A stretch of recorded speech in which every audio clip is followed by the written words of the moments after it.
From WFPL News in Louisville, I'm Jonathan Bastian, and welcome to Upfront. Kentucky State Auditor Adam Edelen has been busy. For months, he's been looking closely at the largest school system in Kentucky, Jefferson County Public Schools. And later this spring, he'll unveil his findings. In the meantime, he's being called upon to potentially audit the KFC Yum Center. A downgrade of the Yum Center's bonds in conjunction with increased city government spending has left questions about the financial viability of the center. Adam Edelen is also considered a potential Democratic candidate to run for governor in 2015. We discussed his intentions to run, when he may announce, and his current work as state auditor. Adam Edelen, nice to see you. Welcome to the program. It's good to be here.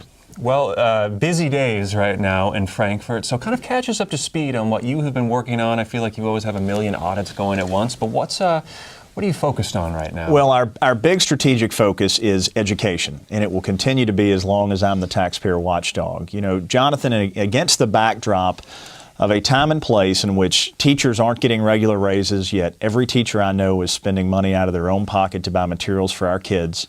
Back to school list, when you and I were going through school, was a Trapper Keeper and a box of pencils. Now it requires a shopping spree of cleaning supplies, ranging from toilet paper and paper towels to classroom materials.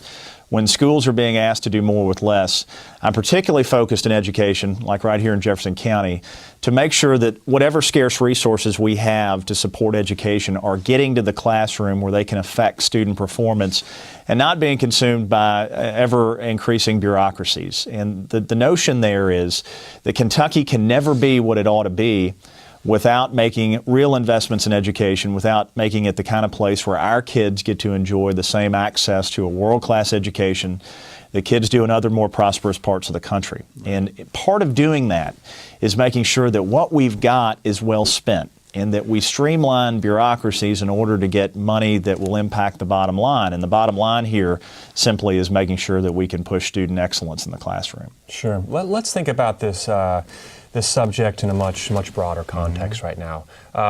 Kentucky still struggles in a number of categories right now, and education is one of them. Health is another one, but you're a big picture guy. You think about the state at large. So for you and what you care about, do we start with education? Is that where we really need to? Education's the silver bullet, but there is Jonathan, a lot of politicians wouldn't use this phrase, but there is a spiritual component to all of this, and that is from the basis that it is not Kentucky's destiny to be a bottom of the barrel or a middle achiever. I think we've been blessed with outstanding natural resources, a natural beauty that I think is hard to match in terms of diversity. Anywhere in the country, we have people who work hard, who have an outstanding work ethic, who care a lot about their family. I think the sense of community in Kentucky is pronounced in a way that you don't see in an awful lot of places. So you take all of that, all of these unbelievably wonderful attributes, many of them God-given, and you compare that to where we are. And what we have to decide is that our politics haven't delivered the potential for the people of Kentucky that we ought to have. Mm-hmm. So I'm a reformer, and if I'm asked who I am and what I believe in reform, and I believe in modernization. And I think that's the challenge for Kentucky, is how do we modernize and reform our government to make it leaner, to make it more responsive, to make it based in the realities of the digital age rather than the industrial age? How do we make the investments in education that we need to make? How do we protect our natural resources? How do we develop the economy that provides for everybody who's willing to work? These are the more global issues that we've got to be very aggressive about. And I can get specific on any of these. I've certainly been thinking about them for about 25 years now. But that's the direction that we've got to go in. But fundamentally, what we have to change at the core is the sense that Kentucky's destiny is to be middling or bottom of the barrel. It's not. It's to be great. It is the pioneering spirit of Daniel Boone. It is the fact that when Kentucky is at its best, we're at our boldest. I mean, for anybody who gets too down in the mouth, there's great cause for optimism if we just look at our own history. I mean, Jonathan, we were the first state in the South to pass a comprehensive civil rights law. We were the first state in the country to declare an entire system of K through 12 education unconstitutional and build a new system premised on the belief that all kids can learn at high levels. We were one of the only states in the country to absolutely scrap our community and technical college system and start anew. And now we have one that is a national model. And the message through all of that is Kentucky is at its best when we are boldest. And we've got to be bold again, which means we've got to have leaders that take us in a bolder direction. You said you've been thinking about these questions for 25 years, and it reminds me that you are somebody that has just loved politics for a number of years. And so why don't we step back in time a little bit and tell us about kind of some early informative experiences that inform what you care about now. Talk about the kind of evolution of Adam Edelen as a politician. Well, I was raised in a family that wasn't wealthy or particularly influential, but we were always public-minded and public-spirited. I had a grandfather who at least twice a month went and ran the weed eater at the cemetery. I've got my grandmother was very active in the community in Meade County, where I spent a lot of time coming up. Jonathan, I have a uniquely diverse and in a lot of ways bipolar childhood. I mean, I came from a farm family in Meade County. My mother had me 2 months shy of her 17th birthday. My dad still farms that land. And then when my parents split at a very young age, my mother moved to Louisville. So I spent this really incredibly asymmetrical childhood bouncing back and forth between what is quintessential rural Kentucky and what is a dynamic growing urban area here in Louisville. And while that childhood wasn't always fun, that divide was often difficult to bridge as a kid. It conspired to make me someone who's comfortable wherever I am. So what that means to me is I believe in politics as a vehicle of improving people's lives, and I really like people. And I have, as a result of a really strange childhood, the opportunity to get along and feel comfortable just about everywhere I am. And I think one of the things that comes from kids who aren't always sure about their place in the world is that they mature into adults who are very comfortable in their own skin. And if there's one thing that my childhood gave me, and again, it wasn't always a picnic, although I had great parents and, I was blessed with a dad who was never late on a child support payment despite the fact that he's a farmer and had to deal with, good years and bad. It's made me comfortable with who I am, and it's made me confident in what I believe.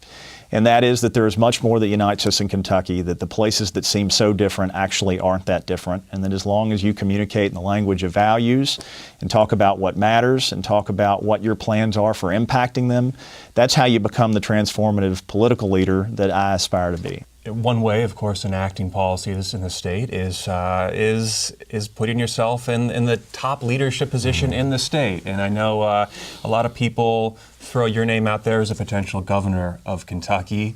We're focused on a Senate race right now, but this isn't far off. And so I want to ask you, straightforward here is, are you thinking about it? I'm deadly serious about considering this race. I mean, anytime you're given the opportunity as a leader to be in a position to meaningfully make people's lives a lot better and their kids' lives a whole lot better, when you're afforded the opportunity to affect history in a way that is significant, you have to be humbled and excited about the opportunity.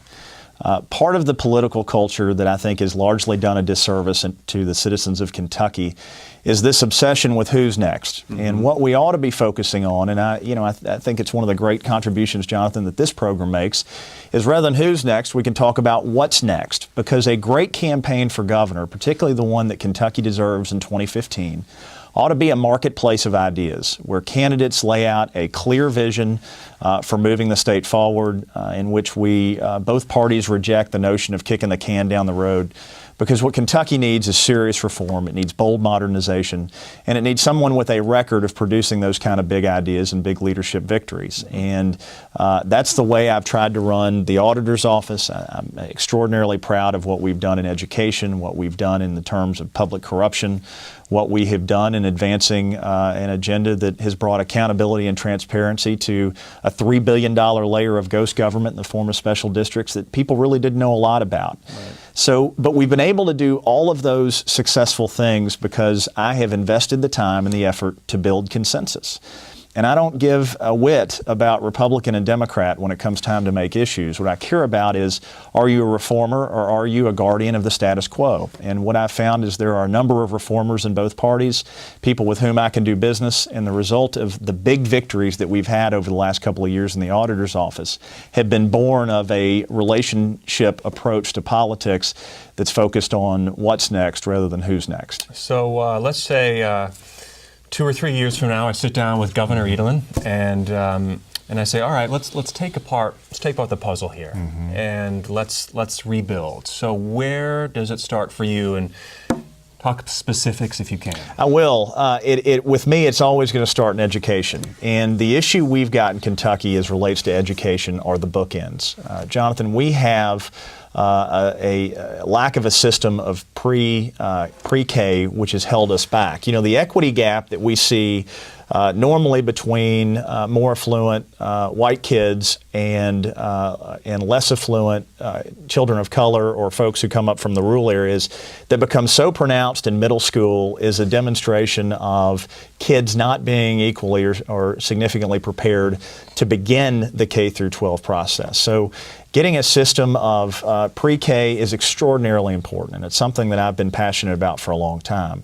On the other end of the bookend, if you will, is the fact that we let our children down as they come out of high school. The fact that you've got such a high percentage of young people who are in Kentucky schools who are taking remedial math, taking remedial courses in order to get their college prerequisites out of the way so they can get on to their real study is something that is expensive. It's something that's not sustainable. It's something that we can't afford, and it's something that doesn't prepare those young people to compete in a global economy. So in education, for me, it starts with the work that I've done to make the system more efficient so we can get resources to the classroom. It requires building an infrastructure to get children more ready for kindergarten, so they're there in a position where they're prepared to take advantage of the opportunities that they're presented even at kindergarten. And then we've got to find a way to make high school a better transition into either education that provides job training and skills or into college. The fact of the matter is that college is becoming more expensive. You know, the fact that the price of a college education at the University of Kentucky has gone up 150% in a decade is not only an outrage, it's a moral outrage. And what we've got to find out is a way to make systems more affordable. You do that by preparing kids to be able to go to school for 4 years or through AP courses to go for 2.5 or 3 years of college when they get their degree, rather than having to go for 5 or 6. Well, part of making university more affordable is simply having more money in a state budget to pump into a university system. So let's just for a second just talk about economics and moving forward. I mean, how do you foresee working on jobs here? And if you can, also touch on what's going on in Eastern Kentucky right now. I will. You know, my wife is from Eastern Kentucky, and she has seen the transition from a place that was the victim and the beneficiary of a boom and bust economy to a place that just seems to be on economic decline. And we have got to turn that around. But the challenges that we're facing in Eastern Kentucky are serious, and they're more pronounced than other places in Kentucky. But we have similar issues in rural Kentucky. We have similar issues in North Lexington and West Louisville.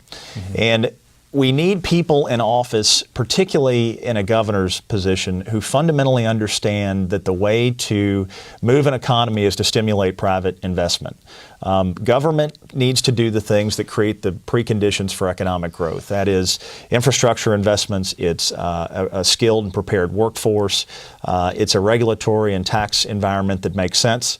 But to do all that, I think you have to have somebody in place who's actually spent some time in the business sector, which is what I'm a product of.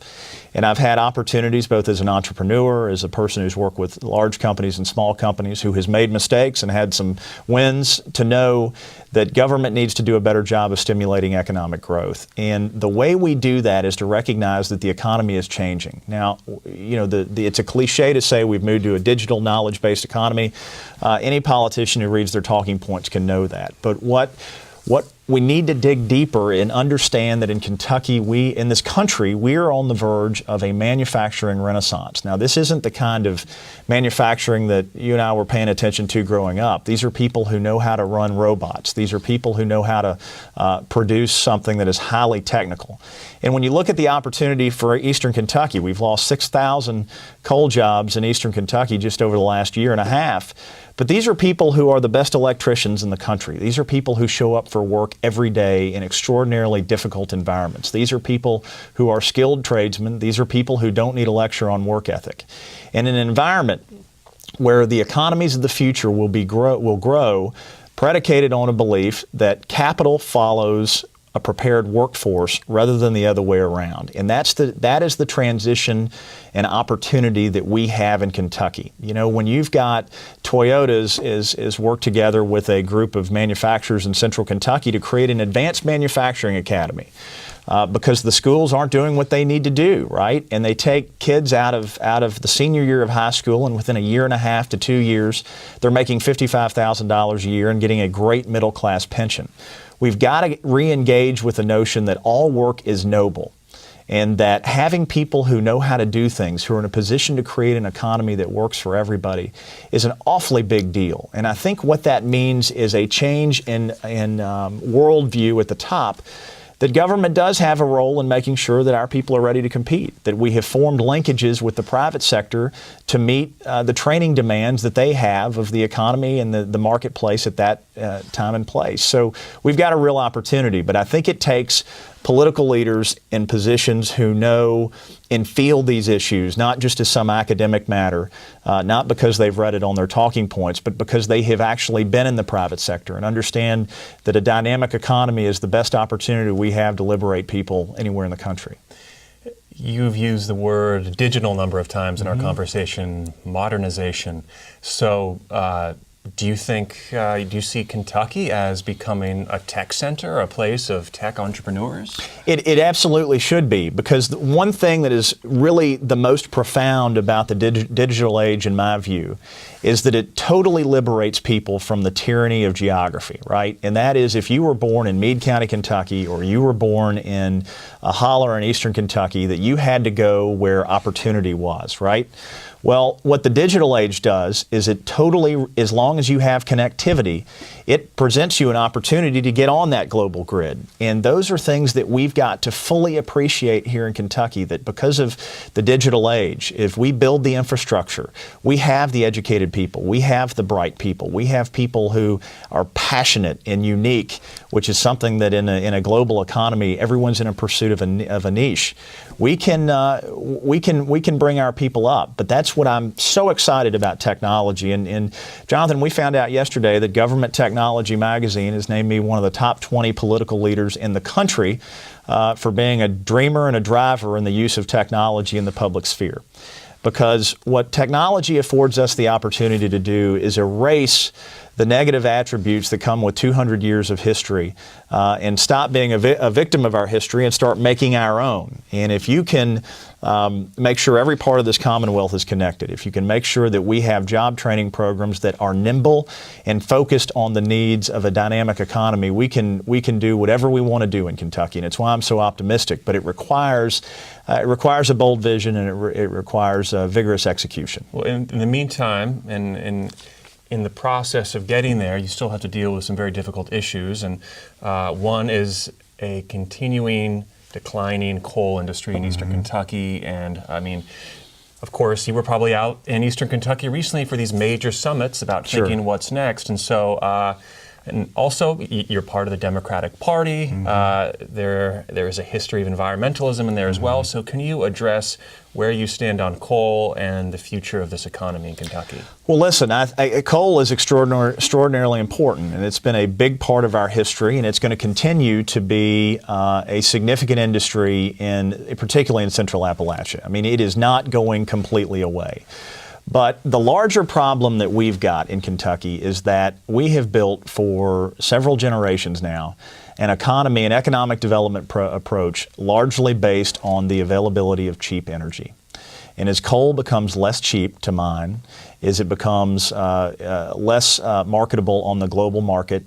What's going to happen is that we're going to see an increase in energy cost. And what we've got to do is we've got to work to build up our assets everywhere.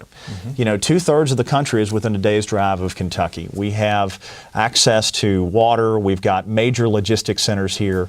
We have a population with an incredible work ethic and a sense of community. So building on those assets is extraordinarily important. And I'll never apologize for appreciating the impact that coal has had on our economy, the fact that it has employed a lot of good people. My wife's grandfather and uncles were all coal miners, and it afforded her parents the opportunity to go to college.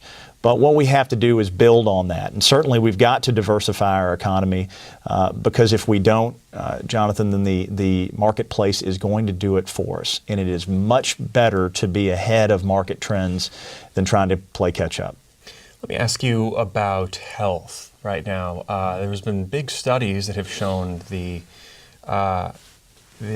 profound health issues in Louisville. I mean, skyrocketing rates of lung issues, cancer, air quality issues, and that is probably more in the environmental sector as well. But of course, we also show up with major obesity problems in Kentucky as well. So as governor, how would you take on what some consider to be a health crisis in Kentucky? Well, there's no question it's a health crisis, and we can't afford to try to sustain what we have. I mean, a population that leads the country in all the indicators, particularly cardiopulmonary diseases that we don't want to. We can't afford that.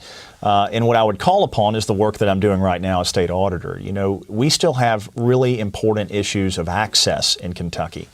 And as we have made the transition to managed care, which holds some promise for being able to make sure we make the investments in preventative medicine and recreation that we need to do to have a healthier population long term, what we can't do in the near term is have a system that doesn't meet at the local level the access and quality issues that we've got. And I've been a major and vigilant critic, and will continue to be focused on making sure that our managed care system runs exclusively for the benefit of the taxpayers and patients who are in the system and the providers who provide them care. But we've had real difficulty in that area, and I think it's improving. I think we have a tremendous opportunity with the Affordable Care Act. This is partisan politics aside. I don't know how to have an argument with people who refuse to acknowledge that over the long term, it is far cheaper to have people insured than not. And what we know is that having a sick population that doesn't have access to health care, and that when they do, they don't have insurance, that means the rest of us are paying the freight.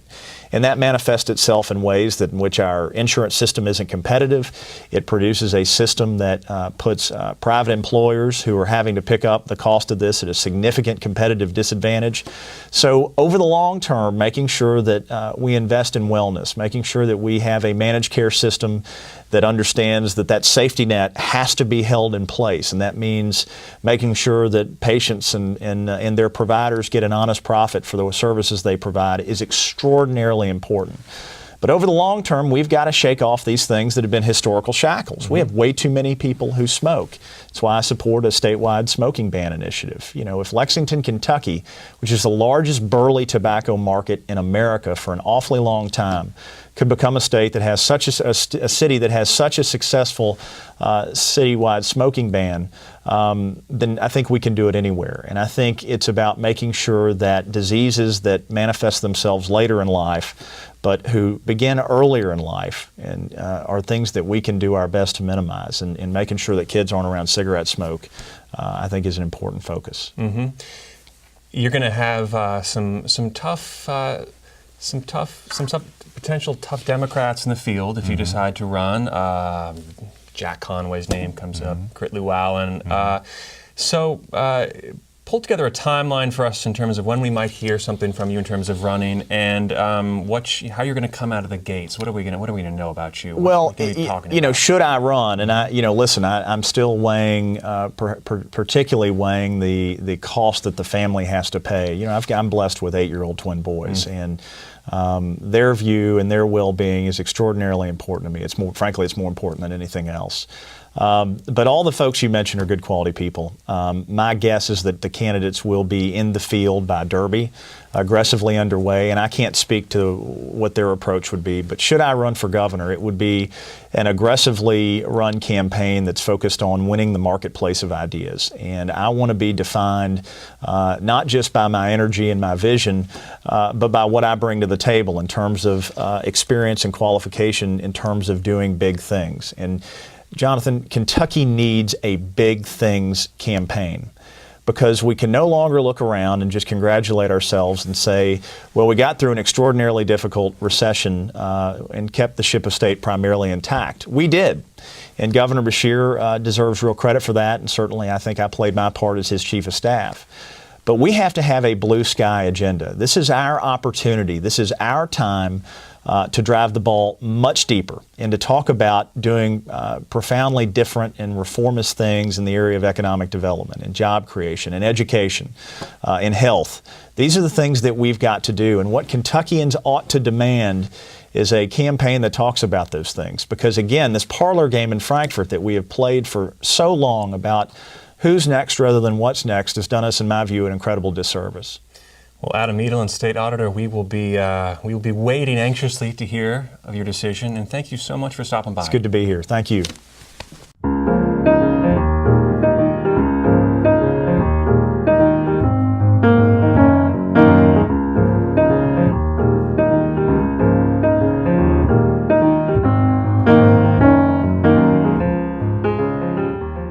Upfront with Jonathan Bastian is a production of Louisville Public Media.